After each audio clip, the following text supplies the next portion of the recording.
The U.S. Food and Drug Administration, the FDA, has received notable criticism over its inconsistency in its regulatory decisions. Now, most recently, the FDA rejected several new drugs for rare diseases, leading some to accuse the agency of inconsistent standards and unrealistic regulatory requirements.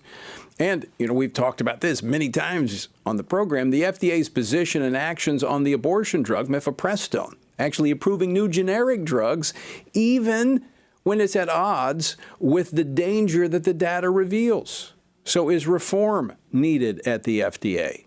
Joining us now is Senator Jon Husted of Ohio, who serves on the Senate Committee on Health, Education, Labor, and Pensions. Senator, welcome back to Washington Watch. Thanks for joining us.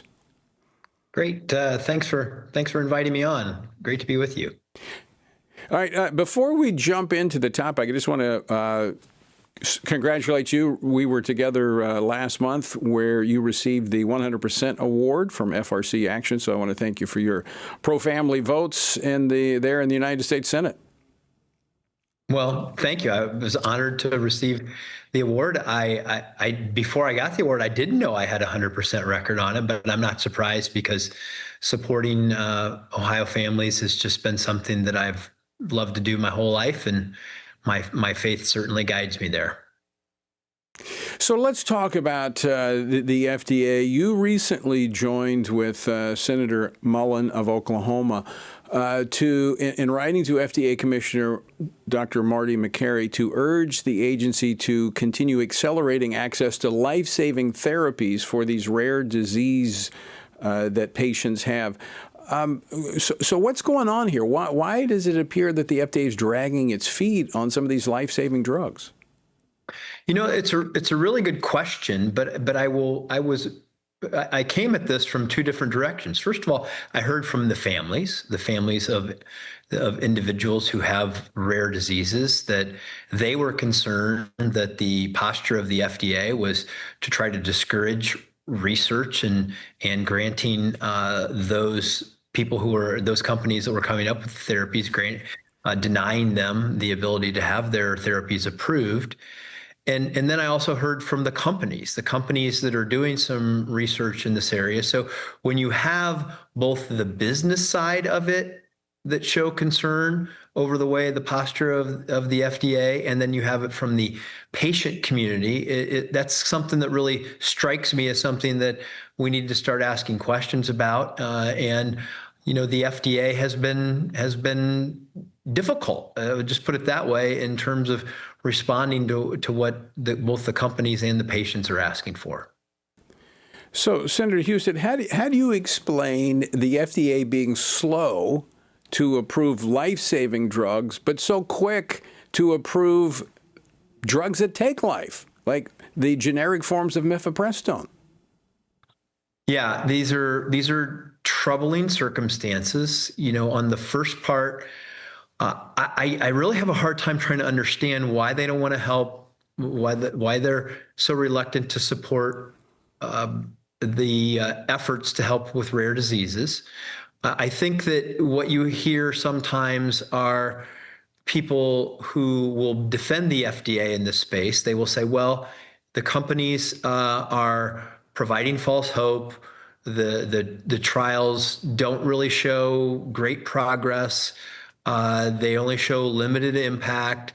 I think they're sometimes saying it's too expensive for so little of an impact. But imagine you're one of the family members of the 30 million people who have a rare disease. I don't think you're really thinking about, money. You're thinking about, hey, what is it? If this company wants to do a therapy, why shouldn't I have access to it? And then you hit the big point. But they've been slow to look at drugs like mifepristone, which we know, particularly, if not prescribed with a doctor's supervision, can lead to catastrophic outcomes in terms of to the woman who, I've heard horror stories about people with ectopic pregnancies who had challenges.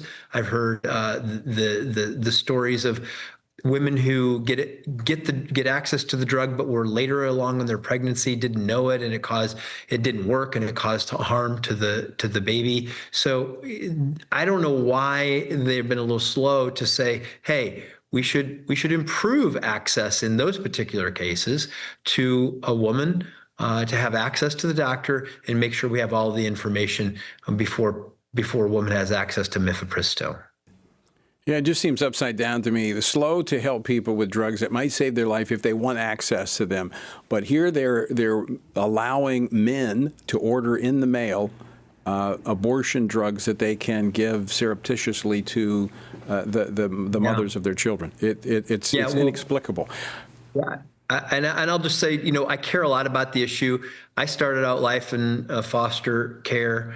My birth mother was encouraged not to have that baby, which was me, and got adopted and led a great life. So I just care so much about the issue.